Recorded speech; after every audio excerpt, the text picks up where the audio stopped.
నీ పేరు? రవి. ఏం చేస్తుంటావు? చేయడానికి ప్రభుత్వం ఇంకా ఏ పని ఇవ్వలేదు. అందుకని దొరికిన వాళ్ళని కొట్టి నేరాలు చేస్తుంటావా? నేరమా? రఘు అనే కుర్రవాణ్ణి కొట్టడం నేరం కాదా? కొట్లాటల్లో చాలా రకాలున్నాయి న్యాయమూర్తి గారు. నేరస్తుల్ని పోలీసులు లాఠీలతో కొడతారు. దోషి జీవితాన్ని ఒక్క కలంపోటుతో మీరు దెబ్బ కొడతారు. తప్పు చేసిన వాడికి బుద్ధి చెప్పడానికే నేను కుట్టాను. దండించడానికి నువ్వెవరివి? జననీ జన్మభూమిశ్చ స్వర్గాదపి గరీయసి అని పవిత్రంగా భావించే ఈ భారతదేశంలో ఒక పౌరుణ్ణి. ఇక్కడ స్త్రీని తల్లిగా చెల్లిగా భావించే సమాజం ఉంది. ఈ సమాజంలో ఒక చీడ పురుగు ఒక ఆడపడుచు మీద చెయ్యి వేస్తే నేను చెయ్యి చేసుకున్నాను. కుమారి పద్మని పిలిపించండి. కుమారి పద్మ, కుమారి పద్మ.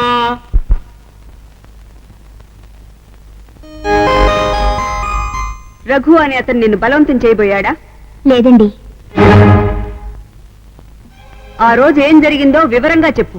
రఘు నేను చాలా మంచి స్నేహితులవండి. వాళ్ళ నాన్నగారికి మా నాన్నగారికి రాజకీయ బంధుత్వం ఉంది. పైగా అతను పేదింటి పిల్లని పెళ్లి చేసుకున్న ఆదర్శవంతుడు. ఆ రోజు ఈ రవే నన్ను ముద్దు పెట్టుకోబోతుంటే రఘు అటు వచ్చి నన్ను కాపాడాడు. అప్పుడు రఘుని నిర్దాక్షిణ్యంగా కొట్టాడు.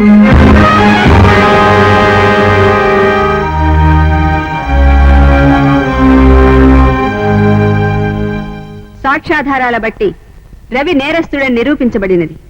ఐపీసీ 351వ సెక్షన్ అనుసరించి అతనికి 15 రోజులు జైలు శిక్ష లేదా 2000 రూపాయల జరిమానా విధించడమైనది.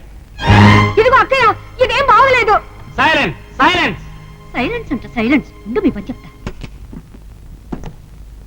ఇదిగో అక్క, ఇదేమన్నా నీకు బాగుందా? బాగుందా అంటాను. ఇది కోర్టు చేంబర్. అయితే నాకేంటి? ఇన్నాళ్ళు నా మొగుడికే బుద్ధి లేదనుకున్నాను. ఇప్పుడు నువ్వు కూడానా? మహాలక్ష్మి, వాడి సంగతి నీకు తెలుసు కదక్క. ఆడపిల్లలంటే వాడికి ఎంత గౌరవం. ఆ దొంగముంటే ఏదో చెప్పిందని వీడికి శిక్ష వేస్తావా? అరే, నేను అడుగుతుంటే సమాధానం చెప్పవేంటి? ఈ డబ్బు తీసుకెళ్లి వాడిని విడిపించు. అబ్బా, మా అక్క ఎంత మంచిదో. బంగారు అక్క. ఆగండి ఆగండి ఆగండి. సందు దొరికితే చాలు జెప్పెక్కించడమేనా? ఇదిగోండి డబ్బు తీసుకొచ్చాను. ఇది కట్టి నా తమ్ముడిని విడిపించుకెళ్తాను. రారా తమ్ముడు. వద్దక్కయ్య, నేను జైలుకే వెళ్తాను. తమ్ముడు. అవునక్క, నేను చేసింది నేరమని న్యాయమూర్తి నమ్మినప్పుడు, నా సాయం పొందిన మనిషి అబద్ధపు సాక్ష్యం చెప్పినప్పుడు నేను జైలు శిక్ష అనుభవించి రావడమే న్యాయం. ఒరే తమ్ముడు, ఒక్క పూట ఉప్పు తక్కువతేనే తినడం మానేస్తావు. ఆ జైలు కుడికి ఎలా తింటావురా? ఈ రోజు జీవితంలో తిన్న దెబ్బ కంటే జైలు కూడి తినడం కష్టం కాదులేక. కమాన్ కమాన్.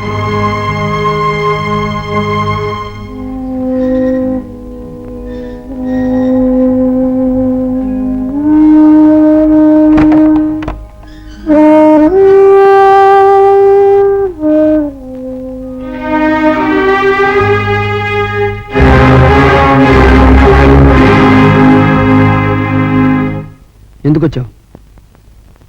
క్షమించమని అడగడానికి. తప్పు చేయడం, క్షమించమని అడగటం నీకు అలవాటేమో గాని నీలాంటి వాళ్లను క్షమించే ఔదార్యం మాత్రం నాకు లేదు. నేను మీకు కావాలని ద్రోహం చేయలేదు. మా నాన్న అలా చెప్పమంటే నేను అబద్ధం చెప్పాను. ఒక మనిషి ప్రాణాలు కాపాడటానికో లేదా ఇద్దరు జీవితాలు ముడిపెట్టడానికో అబద్ధం ఆడొచ్చు. కానీ బోన్లో నిలబడ్డ మనిషిని గురించి మాత్రం ఎప్పుడు నిజమే చెప్పాలి.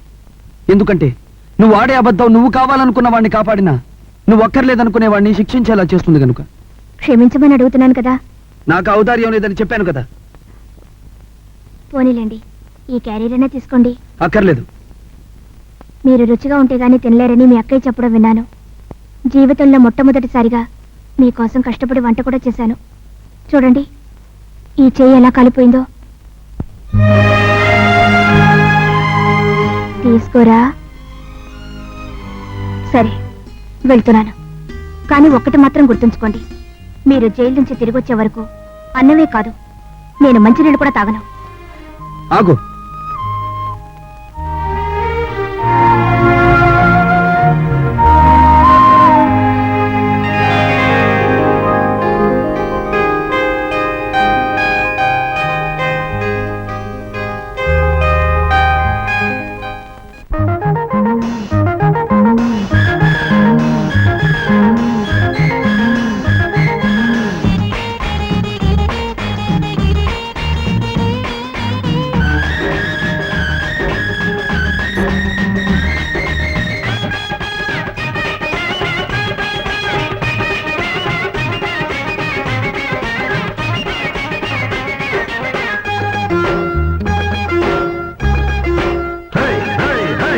ఇదేమి తెగులో బోయమ్మో ఇదేమి గుబులో మాయమ్మో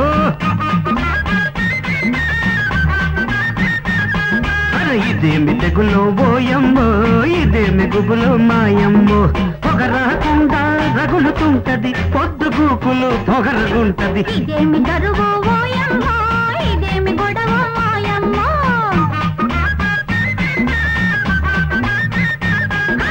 ఇదేమి కరువు ఓయమ్మో ఇదేమి గొడవ మాయమ్మో ఒకటే అయినా రాత్రి అవుతది పొగరుగున్న సొగసుగుంటది ఇదేమి తెగులో బోయమ్మో ఇదేమి గుబులో మాయమ్మో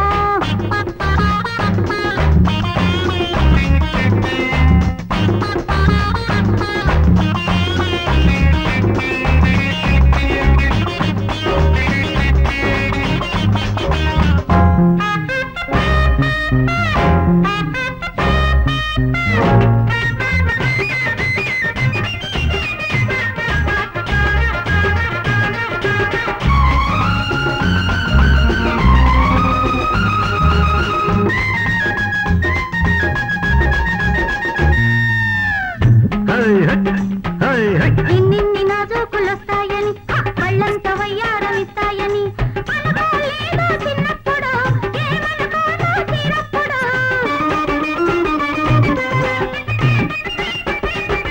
ఇన్నిన్ని అందాలు తెస్తావని ఈనాడు అందించవస్తావని అనుకోలేదు నేనెప్పుడు ఏమనుకోను నేనెప్పుడు 6 ఋతువుల చలికాలంలో అన్ని సాయంకాలాలే 24 గంటలైనా ఇరుకు ఇరుకు కౌగిళ్ళే ఇరుకు ఇరుకు కౌగిళ్ళే ఇదేమి కరువు ఓయమ్మో ఇదేమి గొడవ మాయమ్మో ఇదేమి తెగులో బోయమ్మో ఇదేమి గుబులో మాయమ్మో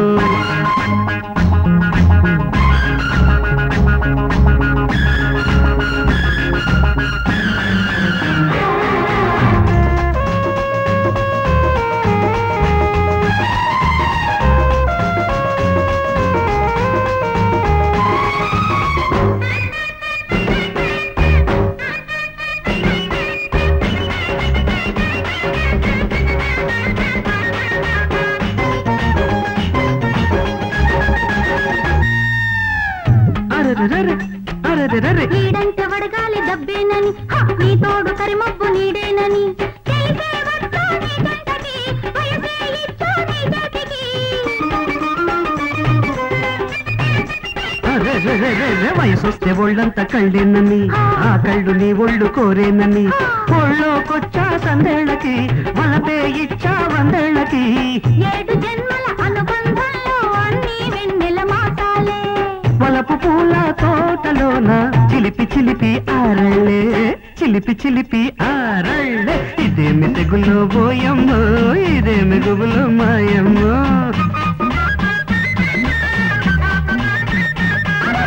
ఇదేమి కరువు ఓయమ్మో ఇదేమి గొడవ మాయమ్మో పొగరాకుండా రగులుతుంటది పొద్దుగూకులు పొగరగుంటది ఇదేమి కరువు ఓయమ్మో ఇదేమి గొడవ మాయమ్మో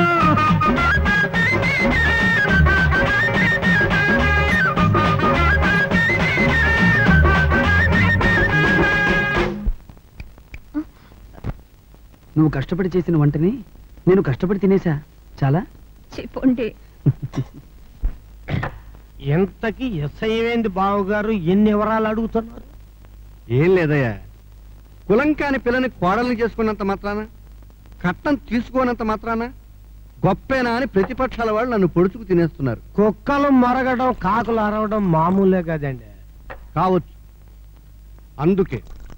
అందుకే వాళ్ళ నోళ్లు మూయించదలుచుకున్నా. నోట్లో మట్టి కొట్టా కాదు, నీ కూతురు, అదే నా కోడల పేరిట 5 నక్షత్రాల హోటల్ కట్టిస్తాను, 5 కోట్ల ఖర్చుతో.